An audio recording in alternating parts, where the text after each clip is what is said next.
Et on lit encore 1 Corinthiens 6,19. Le thème s'intitule l'œuvre du Saint-Esprit. L'œuvre du Saint-Esprit. Il y a plusieurs œuvres.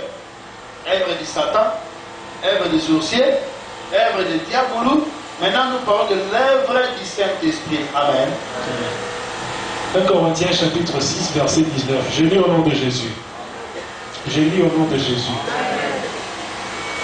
Ne savez-vous pas que votre corps est le temple du Saint-Esprit qui est en vous, que vous avez reçu de Dieu et que vous ne vous appartenez point à vous-même? Amen. Donc l'Esprit de Dieu est en vous et que vous ne vous appartenez point en vous-même. Oui. On nous a dit, si tu as l'Esprit de Dieu en toi réellement, c'est que toi là, tu ne t'appartiens pas à toi. Tu appartiens à l'Esprit de Dieu. Donc l'Esprit de Dieu va te diriger, va te conduire, va t'amener à faire ce que lui fait. C'est pourquoi l'Esprit de Dieu est utile pour enseigner. Il va t'enseigner le bien et le mal. Il va t'enseigner de faire les bons choix. L'Esprit de Dieu en nous, il vient pour nous corriger. Les erreurs que nous commettons. Quand on dit donnez les loyers, faites ceci, faites cela, vous ne faisiez pas cela. Est-ce que c'est pas un péché? Répondez-moi, c'est pas un péché? Quand vous ne vous accordez pas avec votre pasteur, est-ce que c'est pas un péché? Répondez-moi, c'est pas un péché? Comme c'est un péché, dans le l'Esprit de Dieu viendra pour te corriger. Il dit que ça c'est mauvais. Il ne faut pas faire ça. Mais si toi tu n'as pas la correction, c'est qu'en toi là, il n'y a pas l'Esprit de Dieu, il y a l'Esprit du Satan. Il y a l'Esprit de diable en toi. Il y a l'Esprit maléfique en toi. Alléluia. L'Esprit de Dieu vient pour corriger nos erreurs. Comment est-ce que tu peux être à l'église? Si c'est pas que fuir la prière de la semaine, fuir la prière, venir en retard, c'est un péché. Mais comment est-ce que tu fais toujours les mêmes erreurs? C'est que quand toi tu n'as pas la correction en toi, c'est que tu n'as pas l'Esprit de Dieu en toi. L'Esprit de Dieu corrige. Les erreurs que nous commettons doivent être corrigées par l'Esprit de Dieu. Dieu va te dire que tu as mal agi, tu as mal fait. Mais si toi tu es incorrigible, même dans la famille, même dans ton mariage, même dans le quartier, tu ne t'es pas réalisé que tu es dans l'erreur. C'est qu'en toi il n'y a pas l'esprit. C'est qu'il y a l'Esprit de Dieu. Tu dois avoir la correction. Amen. L'Esprit de Dieu vient nous instruire. Instruire vient venir ordonner, nous enseigner, nous donner les ordres, les instructions. Donc l'Esprit va te commander. Tu vas sentir en toi l'Esprit en train de parler. L'Esprit en train de dire quelque chose. En train de préparer quelque chose. Tu te dis, fais ceci. Ne fais pas cela. Ne touche pas ça. C'est ça l'erreur du Saint-Esprit. Mais toi, tu ressors combien de fois les instructions du Saint-Esprit au sein de la beauté? Amen. L'Esprit de Dieu est là pour te convaincre. Te convaincre, tika, tika, tika. Convaincre veut dire parler avec assistance. C'est que toi tu savais là, c'est bon là. L'Esprit de Dieu te dit non, ce n'est pas bon. Non, tu peux laisser. Celui qui ne sent pas la conviction en lui, c'est le péché, il a l'esprit de Satan en lui. Tu ne peux pas être vide, mon frère. En toi, il y a quelque chose de Satan. Il y a un esprit noir en toi. Un enfant de Dieu. Vous m'avez dit ceci. L'Esprit de Dieu habite en vous. Quand l'Esprit a habité en toi, il y a des mères du Saint-Esprit. Tu ne t'appartiens pas à toi. Comme la femme n'appartient pas à elle-même, elle appartient à son mari. On va la chercher à tout moment. Comme étant de l'indisposition, le temps normal, elle est là pour son mari. Alléluia. Alléluia. Amen. Comme un philosophe avait dit, alléluia, la femme c'est l'instrument pour plaire à l'homme. Alléluia. Quand tu as un esprit de plaisir pour cet homme-là, à tout moment tu vas les satisfaire. Cet esprit aussi comme étant en toi, à tout moment tu dois satisfaire aux besoins du Saint-Esprit. Amen. C'est ça. Mais si toi tu n'es pas convaincu, l'Esprit de Dieu n'arrive pas à te convaincre. L'Esprit de Dieu n'arrive pas à te dominer. Celui qui est convaincu, il est dominé. Si moi je voulais peut-être faire du mal, quelqu'un me dit non pasteur, non mon frère, ne fais pas ça. C'est qu'il m'a dominé par son conseil. Selon moi, je ne pouvais plus faire ça. Son conseil m'a dominé. Quelqu'un dit un grand amen. J'ai dit un grand amen. Celui qui ne dit pas amen, il a l'esprit de Satan en lui. Il devait suspect. Il a ça pour eux. Celui qui n'est pas convaincu, il est soit un sorcier, il connaît ce qu'il est, ou bien il n'est pas sorcier, il est possédé par un esprit. Amen. Faut me dire des grands amen. Amen. Amen là qui crie là pour faire sortir l'esprit. Amen. Amen. Mon frère, ma soeur, l'esprit de Dieu, il enseigne. Il te dit non, tu ne fais pas bien. Il va t'assister la qualité de ton offrande. Ton offrande n'est pas de qualité. Ton offrande n'est pas bon devant Dieu. Il va te convaincre lui-même. Donne ça. Il va te convaincre là. Si tu as développé l'écoute, le Saint-Esprit, il va obéir. Et lui va te venir après. C'est vrai, il dit vous me volez dans les offrandes et les dîmes. À chaque fois de la vie, l'Esprit de Dieu nous parle. La voix que tu dis là, que dans mon cœur, j'ai senti qu'il va me parler. C'est pas une voix, c'est le Saint-Esprit. C'est Satan. Il y a deux fois qu'il nous parle. Après position, tu vois une voix qui te dit va. Deuxième position, l'esprit de Dieu ne va pas. Comment tu vas maintenant discerner que c'est la voix de Dieu ou ce n'est pas la voix de Dieu? C'est que tu dois développer l'intimité avec le Saint-Esprit pour comprendre que c'est la voix de Dieu ou la voix du Saint-Esprit.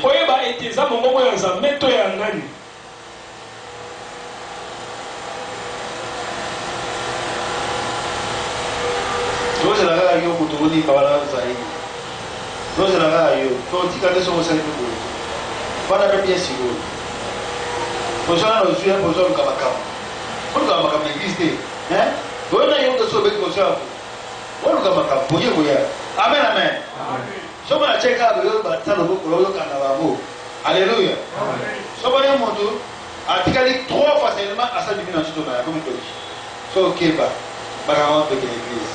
trois fois seulement au commun qualifié. Alléluia.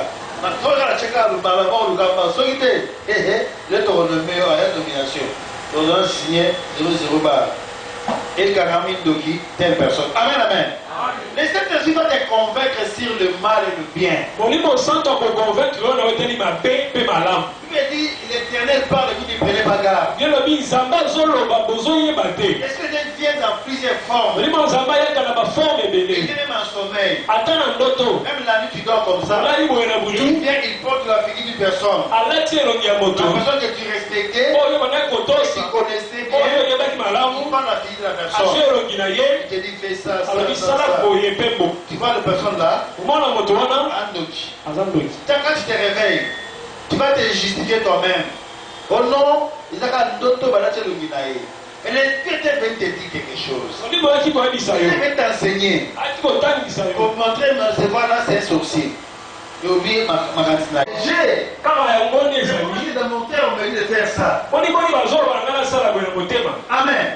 Moi, mon cœur me pousse à faire ça, c'est trop grand. C'est tout ce que j'ai. Non, je ne fais pas. Ça, c'est des paroles d'envoûtement en moi.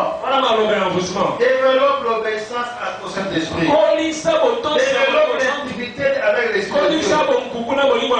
Lorsque tu seras connu par l'Esprit, quand le pasteur te dit fais ça, tu vas faire. Donne ça. Tu vas donner. Chante comme ça. Tu vas chanter. Fais seulement la parole. Tu vas faire. Mais lorsque tu es connu par le mauvais esprit,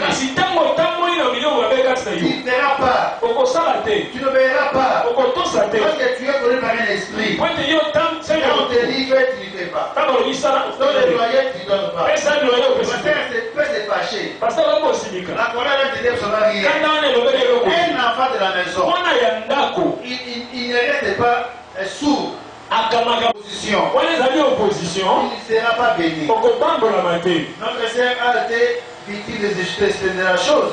Dieu a dit, donne ton salaire. Ma soeur a donné tout son salaire. Parce qu'elle voulait construire la maison. Mais au lieu de venir prendre la bénédiction, comme ça, mes femmes, ça va prendre la maison, ça. Dieu dit non, pour ceux qui me demandent, donne-moi ton salaire. Quand la sœur a donné son salaire, et le lendemain, on a ouvert dans son travail une boîte de l'euro. Alléluia. La sœur a voyagé. Elle a obéi. Elle n'a même pas le passeport. Elle est dans le travail pour ses voyages. Alléluia. Parce qu'elle avait obéi. À l'écoute de cet esprit. Et celui qui obéit, il est de Dieu. Celui qui n'obéit pas, il est du diable. Il n'y a pas Dieu en lui. Oh non, moi parce que je n'ai pas.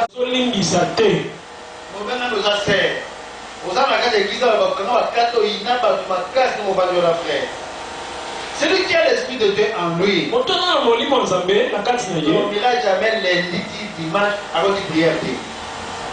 Frère, quand vous êtes dans l'église, ça vous semble dans la semaine, vous continuez dans l'église, vous allez dans l'esprit à Satan, l'esprit noir en vous. L'esprit qui était en Marie, il s'en va sortir, il s'en va bien, il n'y a pas fait ma vie. Mais puis, vous allez venir, anti-église, anti-prière. Une jeunesse qui ne prie pas. Vous rentrez un avenir des aventuriers. Donc, jeunesse, c'est ça, mais la raté, qui ne va pas l'avenir des aventuriers. Eh, si on t'a dit que vous êtes la piste d'aventurier.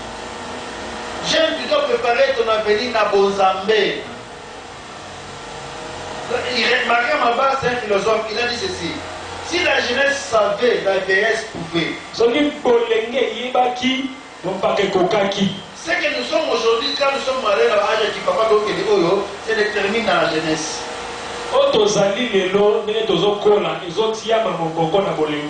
Si tu es un jeune qui ne fait pas la prière, c'est qu'en toi il n'y a pas l'esprit de Dieu. Tu peux être un sorcier. Ou même si tu n'es pas sûr que tu es envoûté, fais un exercice. Détache-toi avec tes amis. Reste sain.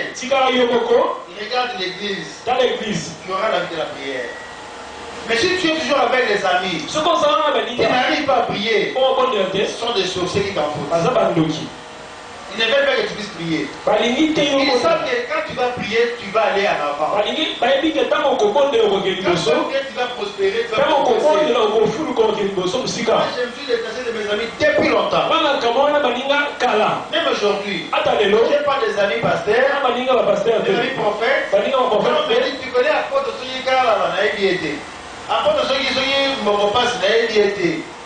moi aussi, on me demande quelque part, je ne suis pas dans les noyaux, dans les réseaux, dans les connexions des prophètes, des pasteurs, autres des petits. Je ne suis pas là. Amen. Je ne suis pas là. On va dire que un peu bas. Essaie aussi d'être comme ça. Sois sain. Regarde l'église. Dans l'église.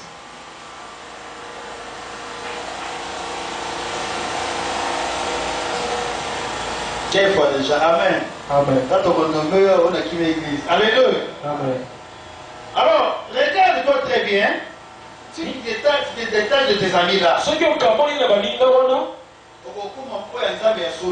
Amen.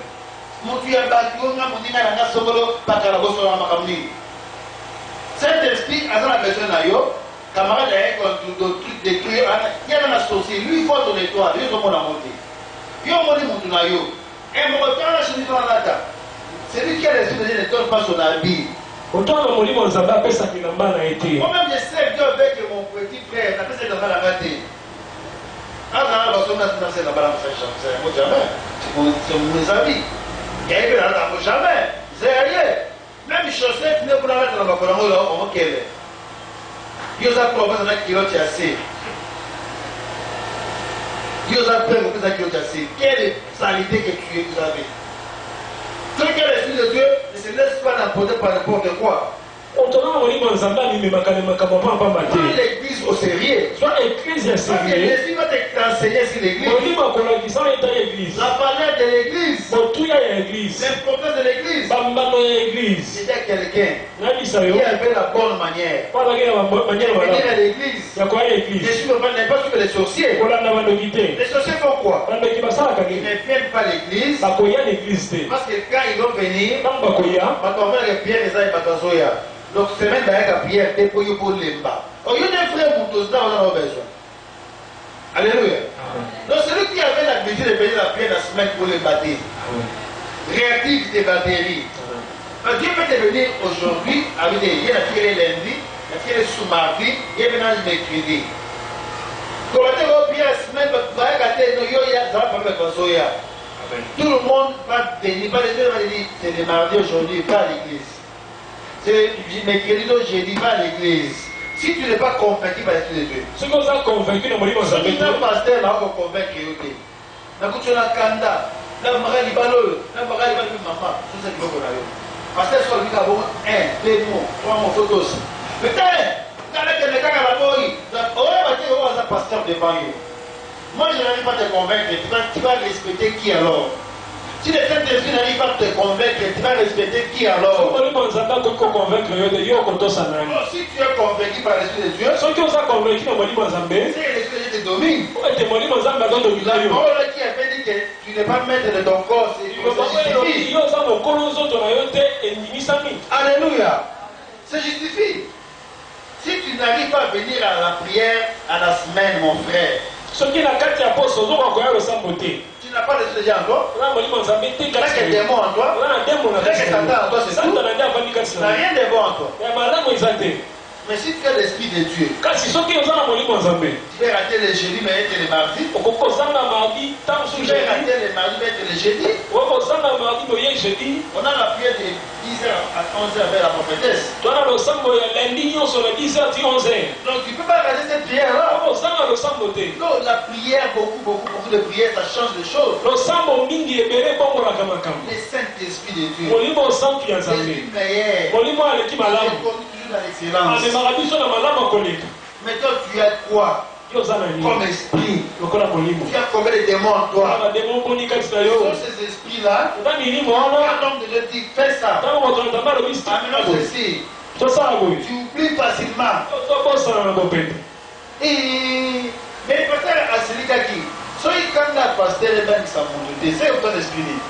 On se le dit, dans une maison, papa s'est légué. Alors, on a qui vous a dans la vie. Mana c'est bon. Avec papa Zoya, papa Kanda. Non, on était comme ça, on va les choses de ça, avec Dieu, avec la quête dans les choses. Pendant la vie que papa Zoya commet là, attends la bonne main. Ceux qui y ont un dag, ton pasteur dit, faisons ceci, faisons cela. N'oubliez pas qu'il y a les canaux où Dieu parle pour nous bénir. Si il demande quelque chose, je vais investir à l'éternel. Pour que mes libres soient singles, il ne décevra jamais. Il y avait un frère qui s'est marié à Salibina Rokuya, à Moussapongo tout. À Tokoloba, il va à la Botate, à Kabwana. Mbongo pe sila kaki na national là que la sala qui tout prendre la mariage de la France. Le crapaud, tu veux te faire quoi? Ngombe à Kwea. Il va la babota te, mais qui fait matali alors mbongo bo, baluki la kausi la faire na moi ça bouge te ba beba peu du colo, à babota te chez pour mettre ba kamwana. À perdre. Bible dit si tu donnes le pain, tu jettes ton pain dans l'eau pour l'éternel, tu vas le recevoir. Mais si tu donnes ton pain dans l'eau pour toi-même, tu vas la perdre. Amen, amen. Je vais perdre cela. Oh, amen, ne va pas te la yo. Comme le temps où il y a Nzambe ne abattre la yo. Abattre la yo sala. Ote mobile nangai mboase ajuka mbongo dazo mbongo atala ba telefone otende. Mais so kana na Nzambe na kokangaye. Oh ba mbele bazoya bazoki banga ba ki mote. Yo za yo mo za polidi. Fo yo kanga bango. Asa yiti. Tala moni yeta e pa asa yiti. Que le Dieu ne trompe pas mon frère, ma sœur. Tu as pardonné,